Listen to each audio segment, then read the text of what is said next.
ladies and gentlemen, to the last part of this week's series. I'm joined by my two cohorts, as I always say.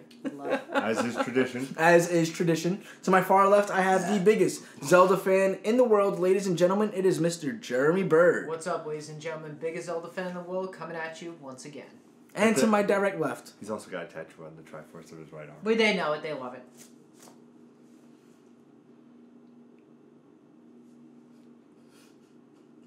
And to my direct left, I have Mr. I'm Wondering himself, the biggest.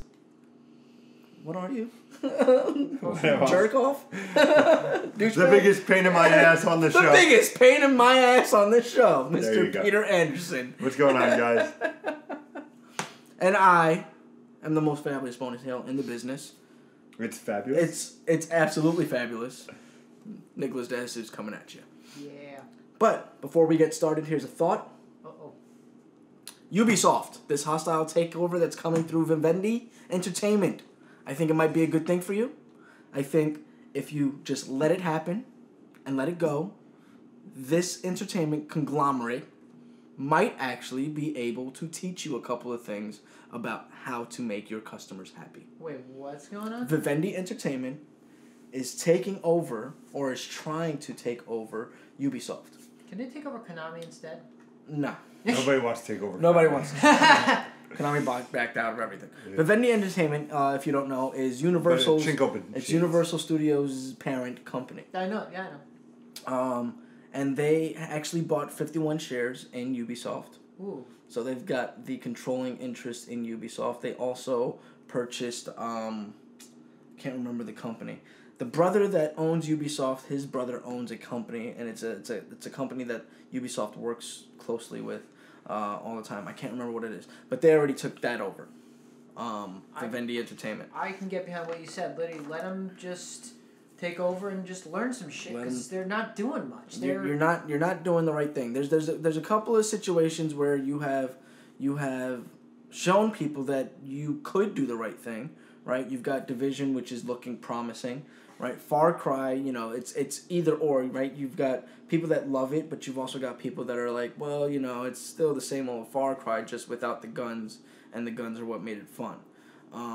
And then you've got Assassin's Creed, which we can unilaterally agree on. I have not heard one person not say the same thing that I've been saying about Assassin's Creed, is that it's the same old shit over and over again. That's the problem I've had with Ubisoft, is they keep manufacturing the same stuff. Like, not to knock Far Cry Primal. It looks like a beautiful game. They changed it up and it looks good. But for me, the last real good Ubisoft game I played was Scott Pilgrim vs. the World, the game, which is that beat 'em up to coincide with the movie, which fun little 2D beat 'em up, looks old school. But that's about it. Other than that, I haven't seen Ubisoft do shit in a while. the last. Sorry, Pete. the last Ubisoft game that I was really blown away by was Assassin's Creed 2. But after that, I haven't been blown away by anything that they've done. I'm a big happy Ubisoft. Yeah, you're surprisingly a very but. One of my favorite game franchises is Ubisoft. No, not Assassin's Creed. Which one? Splinter Cell. Splinter Cell? I think because you find narrative-driven games to be more entertaining. You do. And Ubisoft is okay with narrative. They haven't been phenomenal. I mean, from what I understand about Far Cry Primal is that there's no narrative in there at all. Not at all. I'm not playing it for the story. Yeah. I'm playing it to tame Mimsy, my black lion who fucks shit up. So Ubisoft, I think that this might actually be a good step in the right direction. I mean, this is a company that has been able to produce the greatest entertainment in terms of the big screen, right? You've got Harry Potter is all Universal, right? So they knew what they had, and they made something big out of it. I think they pioneered comic book movies way back when. They were the big push. They were the big pusher behind comic book movies back in the 80s. But I was going to say about Ubisoft is the fact that I'm looking at my E3 notes from last year, and it's like 3/4 of a page. Like every other else has like 2-3 pages. All they had last year, they announced, was Trials Fusion, Awesome Level Max, Division for that, Terror Hunt, Trackmania, which was our fucking racing game of the year we did. Yeah. And then they had the new Assassins, we don't care about that. And then Ghost Recon's Midlands. Wildlands. Sorry, but that's about it. Ubisoft, come on, you're better than this. So let them take over. I think it would be good for Ubisoft, but I hope that they also let Ubisoft do what they need to. Like, I think taking off from Assassin's Creed, very smart. You think you're going to see a Watch Dogs 2 this year? Absolutely. That's going to be their big terrible? I doubt it. You think that there's going to be a Watch Dogs 2 this year? If not this year, early next year. No. It's either going to be that or it's going to be Wildlands. I hope they fix Tom that. Cannon sees Wildlands. I could see Wildlands. I can't see. We should make a bet. I think you okay. Don't Do you think we'll see Watch Dogs 2 at E3? No. No. No, You know why? I think we will see Watch Dogs at E3. You know why? What? Because fucking Watch Dogs was broken. The first game was completely fucking flawed and Well, broken. okay, let's look at it this way. A little bit to defend Ubisoft here. The Assassin's Creed. What part of it was broken? I heard a lot of the gameplay and stuff wasn't working and there was a lot of issues. Then I'm thinking about something else. No, the game was absolutely fine. It got boring. Yep. It got very boring very quick. Wasn't there another game that... Watch Dogs is it the guy walking around in the baseball cap and the brown... I heard the game was flawed. Okay, it's flawed in that, like, the concepts that they introduced were like, wow, okay, this is cool. And then when you play it, you're like, wow, this is something I never want to do again. But look at this. I'll look it up and I'll fix it. The argument I'll have for Watch Dogs 2 is similar to Assassin's Creed. The first Assassin's Creed was, mediocre at best. And then they come out with Assassin's Creed 2 and blow the roof off. As you were saying, Assassin's Creed 2, one of your favorite. Assassin's Creed, if not the only Assassin's Creed you actually like. But I feel that will be with Watch Dogs 2. I think with Assassin's Creed, it's going to leave the door open. Watch Dogs is going to say, here I am. This is what we fixed. What was wrong with the original, and here we are coming guns a-blazing. I think it's going to be at E3. We'll find out in 3 months. I doubt it. So. I really doubt it. I don't think they know how to fix Watch Dogs. We'll find out. I don't think they know how to fix Watch Dogs. When you have all this interesting stuff that you're trying to do, I don't think they know how to utilize that kind of, that level of control that what's his name has. I don't remember the main character's name. For Watch Dogs. Aiden Pierce. Aiden Pierce. I don't think they know how to utilize that level of control for Aiden Pierce because they haven't experienced that level of control. Where you can utilize all the electronics in a given area in order to take down a target that you have. I don't think they know how to even dream of that, to be honest. We'll see. E3 is just, what? 3 months away? 3 months, about 3-4 months away. That's going to be great. Yep. Can't wait. All coverage will be here on youtube.com/ImprovGaming.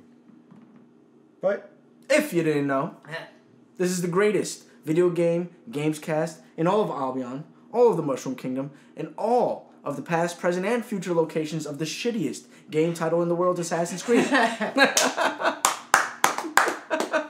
We're 3 friends who talk about video games every Monday, Wednesday, and Friday. Best. Not pest, I said best. Best. You're going to get the best smack in your life. He's got his hand raised, too. And we honor you with Let's Plays every Tuesday and Thursdays. What about the Gamescast? When is that? I already told them you were in the middle of going best. See, you got to pay attention. I never pay attention to you. We bring you the biggest news in gaming every once in a while. Very rarely, I should say.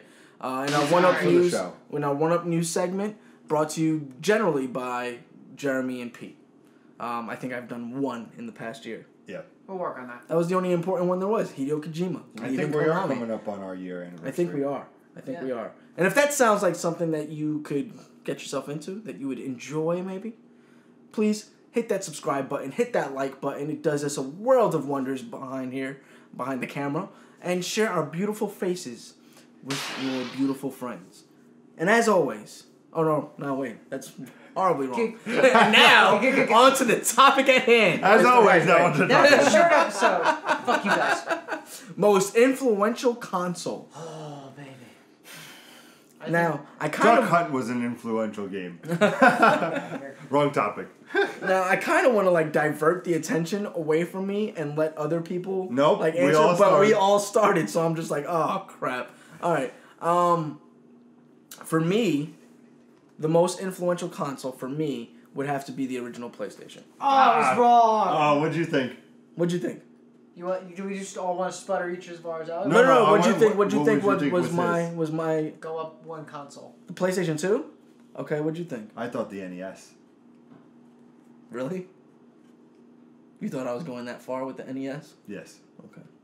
All right. No. My most influential console is the PlayStation. Why? Because you expanded your memory by putting in a compact disc in there, which allowed developers to give you an immersive world with an immersive story with things that you didn't have to necessarily read, or you didn't have to, you could get the voice acting, you can get the people to actually be on board, and these characters were actually acting in front of you now. So I feel like that was the pivotal moment where things just went up a couple of notches, and you started to really see a change in the way that games were made. You didn't have a crazy amount of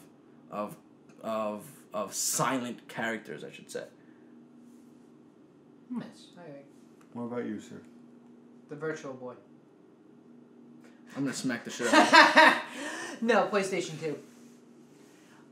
Only because, one, it was the first system to put the DVD player into the video game consoles. Also, because it had the first, not necessarily the first, because I got shot in the foot for saying that last time, but it was one of the first consoles to have online connectivity. Which one? Wait, I'm sorry. PlayStation 2. Okay. But also because it was the Dreamcast killer. To me, my representation is the Dreamcast was the next big console, but for like the older generation, and then PlayStation 2 comes around and says, I don't think so, motherfucker, I got a DVD player. Boom. That's basically why. Let's be honest, right? Sega was the Dreamcast killer. I still say it was a DVD player. It was Sega. Remember, in that time span, you had the Dreamcast. Right before that, you had the Sega Saturn. And right before that, you had Sega CD. All of them releasing in the same amount of span between PlayStation 1 and the PlayStation 2. Yeah. Sega flooded the market. Sega was the Dreamcast killer. No, I was just going to say based on, but like I said, PlayStation 2, the online connectivity, and the DVD player was the next big thing for the standard for modern consoles. That's the reason why I thought. Okay. I despised that console when it first came out because, truth be told, I was a Nintendo fanboy until 2003 when I actually got a PlayStation 2 finally. Oh, wow. I was the biggest... I fucking shat all over the fucking PlayStation 2 forever because I was a Nintendo fanboy. Let me see if I can do this. GameCube is the best console ever. Fuck your PlayStation shit. That's actually how I was. Not that voice, but I was like, fuck that shit. It's always GameCube. And now everybody knows PlayStation, but... hands down, for me, it had to be the PlayStation 2. What about you, Pete? Well, I said it, so I kind of fucked him over. So. Was yours PlayStation 1. PlayStation 2. PlayStation 3. Xbox 360. Really? Take a walk with me. Take a walk with me. No, I'm not taking a walk. The Xbox 360 did many things correctly. First of all, Xbox Live. As a whole.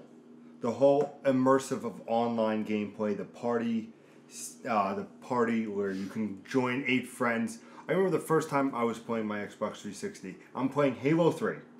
One of the best Halos ever. And my boy Caesar gets on. He goes, hey Pete, what's going on? I was like, oh, I'm new to this system. I've always had PlayStation 3. I'm really digging how this is. I said, you're playing Halo 2? You're in my game? He goes, no, bro. He goes, I'm playing Gears of War, or whatever he was playing. I was like, wait, what do you mean you're playing Gears of War? And he goes, yeah, I'm playing Gears. I was like, wait a minute. So I'm playing one game, you're playing another, but we're communicating like nothing, And then my other buddy comes in and goes, yo, guys, I'm playing this game. And I was like, wait, we're all playing different games. And for me, at the time, I was like, this is crazy, that all of this can happen. And I think the Xbox 360 was also very good because Nintendo was the kiddie market. Yeah. PlayStation had its games, but it was much more for the for teens. I feel Xbox really just gave you that mature feel. You want a man's game, you play Gears of War. You want a racing game, you come here. You play Forza. You want a good story with some great gameplay, you play Halo. You want an interesting story that you won't see on other consoles, come play Alan Wake. It's only for the 360, And I just feel the 360, in many regards, did a great job because it was able to, before Xbox One became, you can watch sports, you can watch this, it was about the games. Xbox Live. Here was the Xbox Live Arcade, where you could play these games, you can play classic games, you can play this, you can do this. Oh, there are only this many points, Hey, you like Banjo-Kazooie on the N64? Well, since we now have Rare, you can play it here on your Xbox One. But we got Banjo nuts and bolts for you to play while that game comes together. Yeah, but they have all these games that came out, and I'm just like, this is great because not only are they establishing a great fan base because the PlayStation 3 was wildly overpriced. Yes, did it play Blu-rays? Of course. Was that a big thing? Absolutely. But for the 360 to be just influence for consoles and have this all online and this marketplace where you can play these games and purchase and start getting those digital type games, and to bring a controller that just felt right in your hands and it wasn't a rehash of the PlayStation 2 and PlayStation controller. Because you remember how the PlayStation does not change. The first big change of the PlayStation was the PS4. And not saying the PlayStation 4 is by far my favorite console controller, but to have that same jar and then for me to put my hands on the 360 and go, oh wow, this feels so much better as a shooter. I'm really feeling this third person Gears of War game as compared to Uncharted, which uses the shoulder buttons. I'm not a big fan of that, you know what I mean? And it just, for me, obviously PlayStation, you can make arguments for PlayStation with the Blu-ray, you can make arguments with the N64, I could even say bringing 3D to the world, and redefining some great games and open world games and stuff like that, But I feel just the 360 did everything right with introducing great online. Because you always see problems with the PSN. You see rarely any problems with Xbox Live. I've had the opposite. You've always had experiences with Xbox Live? Xbox just doesn't like me for some reason. No, I've had problems with either one of them.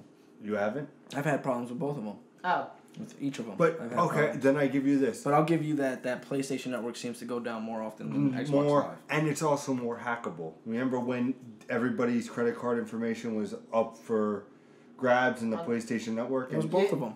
You mean 2 years ago during Christmas? That was not up for... That was live. That was live, and that was PlayStation Network. No. Yeah, it was. It was both. It was both. It was that Microsoft was smart enough to play it down so that nobody heard the news about it because Microsoft has dealt with cybersecurity for years and years and years. But no, it was both the networks. Both networks got hacked. It was anonymous. They attacked both of them.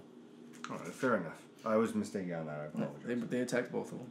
I just feel, though, for a console, just to influence where we are now with the consoles, where the Xbox also had, Netflix and all these streaming devices, where now you get a PlayStation 4, you have a separate hub just for your Netflix, your WWE Network, your Hulu, your Twitches, That was all really not started, but really focused in with the Xbox 360. See, I don't think Xbox 360 did that well at all. For me, all that other peripheral crap, all that other software, I thought it was done so much better on the PlayStation 3. See, I hated the Xbox 360 in the way that it did Netflix, it did Hulu. I couldn't stand it. No, I'm going to side with Peanut because I hated the PlayStation 3 fucking network. That's why I had all the problems and shit. Well, I'm not talking about the network. I'm talking about Netflix and all that stuff, all that side stuff that you could do. I thought PlayStation 3 did it far better. I never used Netflix. I thought it did it far better. I thought the community was much better on Xbox 360, and the live community was so much better, yes. But I thought that the networking features of the PlayStation 3 were by far superior. I can agree with you on that. Literally, on that generation, we'll go back to PlayStation 3, Xbox 360, and Wii. It was, okay, PlayStation, it handled well. It was fine. I used Netflix sometimes. Xbox 360, I never even used it on it. Used it on the... I can't. Netflix on the Wii, what a fucking joke. Yeah. Oh my god, fucking trying to stream on that thing was fucking terrible. Absolutely a joke. What a fucking joke. I also argue that console, Xbox 360, achievements. You saw achievements before you saw trophies. I'm fine with that, but I fucking hate achievements because you said it best. everybody's like, check out my fucking gamer score. Yeah. And I was like, I don't fucking care. But you have to also understand there's another side to this where people always want to. Our mutual friend Tark from Scholars of Wrestling, youtube.com/Scholars. Nothing against you, bro, but you're an achievement whore. He perfects every game. You look at his game, perfect. I can't. I don't have the patience to do it. That's good for the people who like that, But for Xbox, it's added gameplay value. Because you can't tell me you're playing a Gears of War or Halo, and then you hear just, come on, and then you just see, achievement unlocked. You're like, that is not the sound it makes. Pete. I know. That's your sound effect for everything. But here's what I like That's Pete's sound effect for everything. Like a man falling off of a building. No, going back to... You ever open up a Sprite bottle and... No, going to, like... You trip and fall. Whenever Nick vapes, I swear to God. No, going to achievements, like you're saying you're playing, all of a sudden you get a trophy. For me, for some... Achievement trophy, same fucking thing. But literally... No, it's one of those pop up and literally... For me, I understand, like, it's extra gameplay... It's extra gameplay for the game, like extra content. Extra content for the game and everything. But there are times when I get trophies and I'm like, "That's a fucking trophy or an achievement." I'm like, why the fuck is that? There's a lot of those, right? Really thank you for completing part 1 of Dante's Inferno. Thank you for completing. My favorite achievement of all time, hands down, has to be in fucking Arkham City. You fucking climb the top of the building as Bruce Wayne. You suit up. He puts the mask on. I'm Batman. Best fucking achievement ever. Of course. I was laughing at it. I'm like, that's fucking great. But do I like trophies more than achievements? Yes. To me, I've always liked trophies a little bit more. No, but I get what you're saying. Like, with the Xbox Live community being what it was to introduce this concept of achievements, it really brought it forward and said, hey, it's not just you talking to your friends. There's also, like, you can compare if you're a better gamer than your friends. And they sold that very well. So that's why I was so furious when I was talking about achievements about little fucking 10-year-olds that think that they're good at video games because they unlocked all the achievements for video games. And then I'm sitting here like, well, if I sat in the same room with you playing a good game, you could probably not compete with me at all. And I proved it to the one kid that I was dealing with was... he couldn't understand why it was that my gamer score was so low, but I could destroy him in his games. And I was like, because I don't go achievement hunting. I could go achievement hunting, and within a week, I blew his score out of to the point where he wouldn't lend me video games anymore. Like he was like, I don't want. That's the thing. Like you were going back to Tarek being a perfectionist or a completionist, whatever. And I keep going back to Arkham City because that was one of the games on 360 I played the most. The problem is, I beat the game. I got the Riddler, I got all the trophies, and then I finally looked into like all of the achievements and upgrades and everything you get. And I looked at them. Some of them just like, one of them was you had to literally dive off a building, glide within 3 inches of water for like 3,000 meters, and then fucking land on the ground or like save yourself without using a grappling hook. I'm like, I'm not gonna fucking spend my time trying to do something as stupid as that. Props to him that he did it, but I'm not going to fucking spend the time to do that. My other favorite one was, and I did this one, the Calendar Man one. Basically, you go in and visit him in the Gotham courthouse every major holiday. I said, fuck that, I'm not waiting a year. I just fucking did the clock and I did the dates and said, fuck That's you, what bitch. I did for Mario Maker. But to hone in, to end this topic of conversation. Close this topic down. For best way I could put why the Xbox 360 was so influential for the console, it brought the gaming community closer, like in a way closer with the addition of Xbox Live, with the achievements, with the party system. It made system. A community out of the gamers. Yeah. Instead of us like saying, hey, do you play video games? Or being afraid to say in public, hey, do you play video games? You got a gamer tag? We already had our friends that played video games, and we knew, and it made us more comfortable to go out there and say, well, there's all these fucking people here. Some of them have to be in my life. There's no way. And hey, do you have a gamer tag? Yeah, I've got a gamer tag. And everybody started talking about it, and then it became kind of like a mainstream thing where like now video games are a mainstream thing, whereas before they used to be like a hobbyist type of thing. Taboo. Like you play video games, you fucking nerd. Yeah, exactly. My favorite gamer tag, quick story, had to be. I'm at one of my old jobs, and I go to my boss. He goes, yeah, I was playing Call of Duty online. I'm like, dude, you have a gamer tag? He goes, yeah. I'm like, what is it? He goes, nope. I'm like, because boss, whatever. I'm like, what's the matter? You afraid I'm going to whoop your ass in Call of Duty? He goes, bitch, I will take you down. I smoked his ass in Call of Duty because I literally can't. We would play like him versus me, and I literally would just camp and just pick up a sniper rifle. Nice. Pop, pop, pop. And he literally, all of a sudden, I just see signs off, and I'm like, I made my boss rage quit. I'm like, yes! I wish I could have screenshotted that shit. I would have fucking rubbed it in. Go to him the next day and be like, I made you rage quit, bitch. Oh, no, I literally was like, so. I'm Rick James, bitch. I was like, so how was that game last night? And he's just looking at me like, what's the matter? 32-1? 18-0? Shut up. What's the matter? You couldn't find me? Get the fuck. Don't do this. I'm like, all right. After you, sir, would you like to outro the show? Oh, my outro? Thank you for joining us on today's episode where we talked about the most influential console. I think Pete had some great points about the 360. I do. I don't agree with the 360 being influential. I never agree with you. But I do. Let us know also what you think. Yeah, absolutely. Let us know in the comments below what you think is the most influential console. I'm surprised actually that none of us talked about like the NES or the Atari or any of that stuff. That's what I said. I thought you were going to do the class. I was thinking of the NES, but I'm like, no.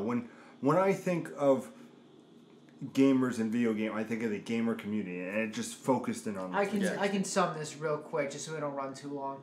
The NES was the keystone which brought video games back into the world after the video game crash in 1983. Nintendo came out in 1985, and people were like, "Oh, this actually is a good console. It's not flooded by these fake, shitty ass games." And then literally, that actually what brought video games back into the culture. Yeah, that was the main thing. It's an influential console in its own right, but it's not up there on the top. I'd say probably around number 7 or 8, maybe, because it was the big milestone to bring it back into the gaming. Without the NES, we'd have nothing. Yeah, because the fucking Atari almost killed everything. Fucking ET. Please email us. Also, instead of just doing the comments, you can email us at improvgamers@gmail.com. And be sure to check out our Facebook page at ImprovGaming, space between the two words. Twitter and Instagram at Improv_gaming. And you can check us all out individually on Twitter. I'm at ProfCot. That's at ImprovPete. And that's at JimmyPoison450. Is there anything else? Did you want to say anything else? I always have things to say. I know you always have things to say. Like I said, we have the Street Fighter stuff go up. Yep. You've been saying I have LEGO Dimensions coming up next week. Check out the Divisions from last week. Far Cry, a whole bunch of stuff. Well, let us know how well Pete and I performed on our Street Fighter combat gentleman's agreement. Don't talk about me. I was rusty that day. Yes, that's rusty. You're always rusty. And check us out on the PlayStation 4 community, Improv Gaming. Never say that enough. We never say that enough at all. And I think that's pretty much it. And Twitch. And Twitch, yeah. Well, you already know all of our Twitches. You know, I don't do any on ImprovCot. You know, Pete does way too many on ImprovCap. And you know, Jeremy does... Somewhat. He does a good amount. He does the Goldilocks zone amount on IPG Jaybird. Yeah. And as always, ladies and gentlemen, game on. I'm going to bed.